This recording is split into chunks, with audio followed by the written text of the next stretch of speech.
Did you hear that Khan Porter is retiring? Well, that was news to me, but it turns out it was news to him too. So we had a chat about it.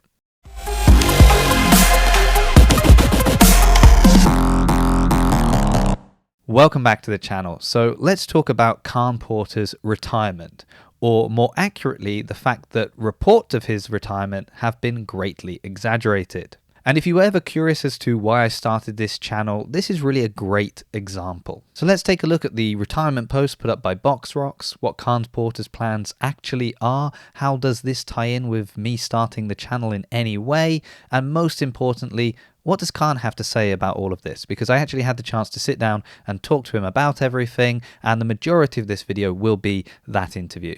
And of course, just a quick reminder to like the video, share it around if you can, and if you like what I'm doing, don't forget to subscribe to the channel as well. So let's talk about Khan Porter. Now, if we're not too familiar with Khan, he is one of the athletes in the past we've held up as an example of why Oceania probably deserves more than 3 spots for the CrossFit Games. He's an athlete who has competed at the CrossFit Games as an individual, on a team. Most recently this year, we saw him as part of the Reykjavik team, teamed up with Annie Forsdottir. So an impressive athlete with a great CrossFit resume, who most recently we will have seen both competing and unfortunately having to withdraw from the Dubai Fitness Championship. And that in itself is very interesting. First of all, his decision to compete as an individual at that event, and secondly, the cause for him having to withdraw. We can actually see what happened here. 1 left. They got to 167 on the bar. Patient at the bottom, had to fight through it, but able to stand it up. So as you can see, it wasn't the cleanest catch. He had to really fight to stand it up. And while that speaks volumes for his motivation and desire to compete, that is also the reason he had to withdraw. In the following workout, he was struggling to hold the dumbbells, and he and his team decided to withdraw from the competition because of the damage this could cause for the following season. Now, Khan has talked about what happened at Dubai in an Instagram post, as well as talking about his future and how he really plans to go all in as an individual next season, so answering the question of whether or not he'll be competing on a team again, because he wants to do that at least once as an individual before hanging up his boots for individual competition. Well, the information in this post was taken by BoxRocks so that they could break the news that Khan Porter was going to retire from CrossFit at the end of next year's Games season. And this, of course, was news to everyone, including Khan himself, who actually commented on their post that he wasn't retiring from CrossFit, just individual competition. Now, while they have edited their article and edited the text of this post, the graphic remains the same, meaning many people that just scroll through and look at the pictures are still getting this misleading information. Well, as someone who never really wants to break news, but just wants to find the truth, I actually reached out to Khan to see if he wanted to talk about what was going on. And we did. We talked about his plans for next year, plans for the future, as well as a really interesting conversation about CrossFit media and news in general. So let's see how all of that went. Well, thank you so much for taking some time out of your busy schedule of training to speak to me, Khan. I really appreciate that. It's been quite an interesting day because I discovered that you are both retiring and not retiring in the same day. So that's been big day, mate. It was a big day for me discovering I was retiring as well. It's been a big day. So I kind of want to just ask you about two sort of separate things, but obviously they're the same thing. But one is the initial reaction to kind of finding out that someone's said you're retiring. But then also the reaction to then like what's happened after that, once you've really cleared the matter up. How you sort of feel about that. So I'm from what I've read, it all came from a post you'd put out on Instagram, right? Just kind of reflecting on what happened at Dubai. Yeah. And so according to that, you kind of just reflecting on, you know, what the I guess the motivation you had while you were there, like fighting for that clean. Yeah. The decision to not keep competing because you're looking ahead to the season, but then you start to talk about this kind of going all in on next year as an individual. Correct. And that's the plan, I guess. The post was supposed to be I went to Dubai with the intention of figuring out where I'm at as an individual. Haven't competed individually since semi-finals last year, and even with that, I wouldn't say I was anywhere near in shape by my own standards. I just hadn't really been training that hard in the lead up to it. So put a decent amount of training in the back part of last year, and then obviously for the first time ever this year, I went to Iceland, like as everyone knows that's followed me. Went to Iceland, did a season under the tutelage of Yami, working alongside like Annie, Kat, BK, Tola, Lauren, in a training environment which was unlike anything I'd ever been in before. Not just from the perspective of having hands-on coaching, which I've never had.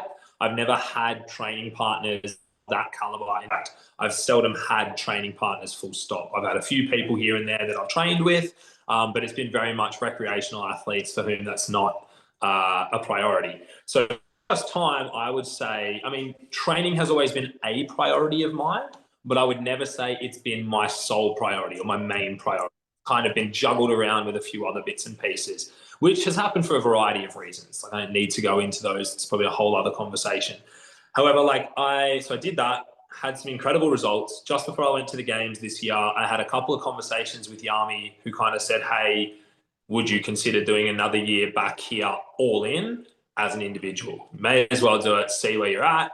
I'm 33, so I know that I'm coming to the end of my career, not because I don't feel like I'm getting better, but purely because I understand that to do the sport these days at the level I want to do it at, I don't want to just be a games attendee. I want to go to the games and try and, my goal would be to push top 10. And I know that to do that, I would need to go all in. There cannot be any other priorities in my life. It has to be training, and that's it.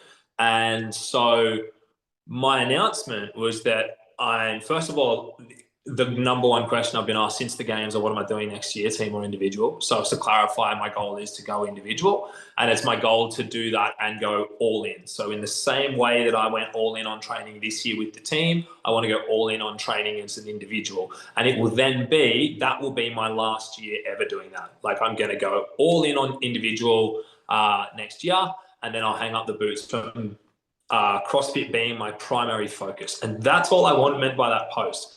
2024, I'll most likely try and go team. Find some people that want to do team, try to push to make the games. But I'll do it, training 90 minutes a day, 6 days a week, because I love to train. Find some good people that want to do it for fun and, have a good crack. And then 2025 on Masters. So I'll probably go back and do Masters. I mean, I love this sport so much. I don't see myself retiring ever. As long as I can do this sport, I'm going to do it in some capacity. It's just that this year will be my last year with it being my absolute all-in focus. Like nothing else on my plate. I've put everything else on my life on hold. I'm creating an environment in which I can just wake up, eat, train, sleep, repeat. Because I want to see what I'm capable of doing that, but I don't want to do that for 2, 3, 4, 5 more years. That'll do me for a year. Awesome. And that'll do for that. And that was what that post was about. It was kind of more of a like, hey, I'm going to rip into one more year of individual all in. You guys are going to get to see what I'm capable of. I'm going to test what I'm capable of doing what I did this year, but as an individual. And then I woke up and I was like, it says that I'm retiring. So I commented underneath it. I'm not retiring. I'm still just going to this will be my last year as an individual all in. So I think there was that misunderstanding. And then today, Fitness PR, who are wonderful people that my managers work with and my management company works with them. They shared the article itself, and the bloke that got a picture of's not even me. Fuck, I've been doing this for 11 years. Come on, guys. Fella, fair's fair. Like the dude, I mean, he's got long hair with a little bit shorter on the side there and a little bit of a beard. But yeah, it was in fact not me. Oh, all right. Well, that's good to clear that up as well. We get like Cole Sager and Scott Panchek and different ones that they all look the same sort of thing. But talking of Scott, the reason he's in my mind is because it's interesting what you're saying is like, this is going to be my last year going all in. But like Scott said the same thing, right? Like he retired and then he realized that, just training, less, I'm still actually competitive. So all right, I'll go to semifinals. And obviously, he had the rope climb incident, so that sort of ended. But if that hadn't happened, we might have seen Scott at the games, even though he wasn't all in. So sort of Yeah, just because someone's not going all in, there's a lot of other avenues they can explore. And you're mentioning teams, and you've started mentioning masters as well, which is like a yeah, whole nother, you know, yeah.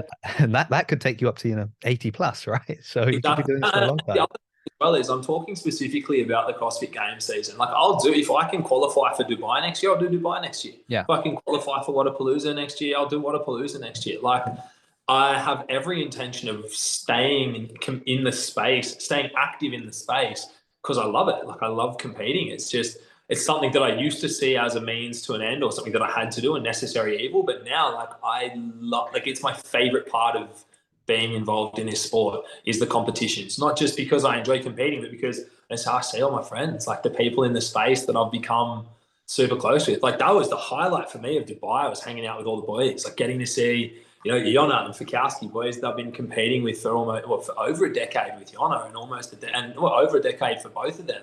Brent was at my first regionals. Like these are boys that I get to see once or twice a year, and there's so many other ones of them. Like I will stay active in the space for sure, but it's just not going to be my priority. And that's kind of what I meant by, hey, I'm going to go one more good, proper crack as an individual, then I'll do what I can. I even thought the way the way you described it in the post, you were sort of saying like, I want to do this before I hang up my boots. But even that is sort of open to interpretation because, it's like someone saying, I want to climb Everest before I die. It's not that as soon as they climb Everest, they're Yeah, like, right, okay, it's over now. I can correct. die. It's just sort Correct. of like, I want to do this one time really well. So it might be that you do, I want to do it 1 year. You have such a good year that you're like, actually, I might do this again. Yeah, yeah. I think for me, yeah, you're exactly right. It was this is something I need to do. And irrespective of, I may have my worst finish ever next year.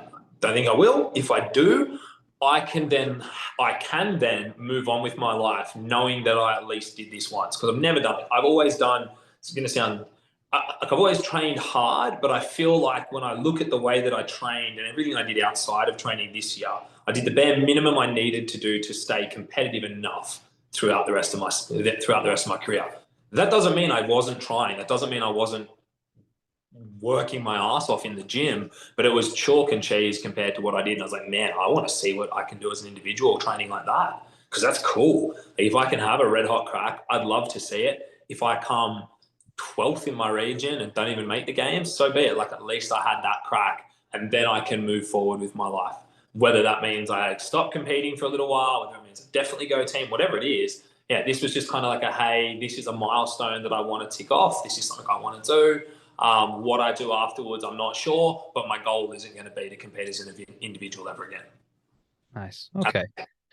Well, it's nice to like speak to you and get it cleared up. Yeah, So I kind yeah, of feel yeah. like, Look, and let me just put it this way as well. I can understand how they interpreted it the way that they did, but I guess something that has always frustrated me. Like I think we spoke a little bit before we started the interview about how like I've done a little bit of work in journalism. I've worked in journalism before, but I've also had encounters with the media myself, and I've had good friends of mine that have had encounters with the media that have been horrible. Where it just comes down to lazy journalism. Where it's like if you're going to publish a story about someone, particularly about something of value to that person, speak to the person. Like it doesn't take. It can be as simple as I've done articles or I've given quotes for other articles for other news outlets in the CrossFit space where they've just flicked me a DM. I've written back to the DM real quick and they've just included that in their article. So easy to do that. And then you don't end up looking, silly because you've completely butchered an announcement. So now instead of being the people that broke that news, like you get down to that. And like I've had articles in mainstream media before that I've come back and done posts and be like, hey, just so anyone that reads this article, it's completely like I didn't say any of those things. It's just an agenda that they're trying to push. There's like one that they were trying to sell a video game that was set in caveman times, and they were talking about how caveman style workouts made me the fittest man in Australia. Like there's so much wrong with that statement. Like what is going on here? Anyway, so yeah, I don't know. I think that it's a murky space, and there are good people like yourself, and there are others in the space that are doing such an amazing job of publishing stories in the right way that we want to avoid Daily Mail style sensationalized headline. I mean, clickbait exists for a reason. I get it. Like, do the clickbait headline and then have things down written properly. Or just like, come check with us athletes. We're people. We're reasonable human beings. We'll have a conversation. Like, you flick me a message. I was like, yeah, right, I'll jump on a call real quick. It's not hard. Yeah. Well, I mean, if you want a definition of it not being hard, the fact that you responded to me, and I consider myself an incredibly small fish within the CrossFit pool of media. So like, if I can have this conversation with you, I imagine the majority of those people could have had this conversation with you. That's something like, if someone's like, hey, heard you're retiring, would love to get your 2 cents worth on that, I'd be like, whoa, cool. Didn't know I was, but yeah, let's have a conversation about that. Because first of all, wow, chuffed that anyone gives a shit enough about me retiring. I think I did see on that post, I don't want to look at the comments, I'm like that. Someone was just like, who's that? I was like, yeah, saw that. I've been doing this for a long time. But like, yeah, I mean, people want to hear what my plans are. Like, it's a strange thing. Like, I have an audience and I feel sometimes strange about constantly updating that audience on what I'm doing. But then at the same time, people want to know, like, that's why they follow athletes. So I try to be as transparent as possible with my audience about what's happening in my life when it is to do with CrossFit, and tell them all the nitty gritty details of what I'm up to in my spare time. But yeah, I don't know. I think I really do appreciate when, you know, yourself, and there are other great people. Like I said, you know, there's people that, you know, I've had some great conversations with people from Morning Chalk Up and from Bar Bend as well, and all those kind of things, barbell spin and all that. Like, it's like I said, sometimes they'll just flick me a DM to just quickly clarify something, and then I'll go from there. Even Peter from Coffee Pods and Watts, like, it was something he was doing the other day, and he's like, hey, can I just quick question? And it was literally done via DM, gave him a response, and I was like, use it if you want. It's so simple to kind of chat to us athletes about that kind of stuff. And I guess a lot of the time, you know, athletes will just kind of see that stuff and they just go, oh, they don't say anything. But yeah, like, if you want to be a reputable news source, go to reputable sources for your news. So this is then like kind of the final point, the thing that, going back to kind of like clickbait or just about the views or wanting to kind of, you know, have the interactions on your post, whatever it may be. The thing that I find really interesting is they've updated the post in that they've literally put an update kind of in the text. I think most people that scroll through Instagram don't tend to read the text. You know, it's pictures, right? So most people are like, you know, some are going to read it, but the majority just scrolling through. And I saw also that you'd commented basically saying, I'm not retiring. It's just, you know, last year as an individual, probably, you know, of that. So they've updated it to it being, you know, your last year as an individual, but the picture still says you're retiring. And they've addressed that in the comments because somebody's, you know, mentioned this, and they've said, well, you know, if we take down the post, we lose like Khan's comment. And I find that interesting because I think, you know, like, I think that it's your comment. It's kind of like, we'd rather keep this post here because, you know, Khan's actually commented on it, then take it down and put up a new one with a new graphic that actually, you know, adjusts the story so people don't misinterpret what's happening. Yeah. Yeah. I mean, I understand how social media works, how the algorithm works, and all that kind of stuff. I guess it just comes down to personal, like how important is quality control to you. So if I post something and there's someone points out something that is wrong with it, or that's like wrong with it, and it's in the text, cool, I'll change the caption or I'll edit the caption to update that. And I'm always up for healthy debate within the comment section of my own posts, particularly if I post about something that's a little bit kind of polarizing. But if I post something and someone's like, this is, for whatever reason, there's something wrong with the actual picture, image, content itself, just take it down, repost it if I have to, or just like, I don't know. Yeah, I guess it is what it is. It's easy enough for me to say, like, I have a great audience and I have a really good group of people that follow me.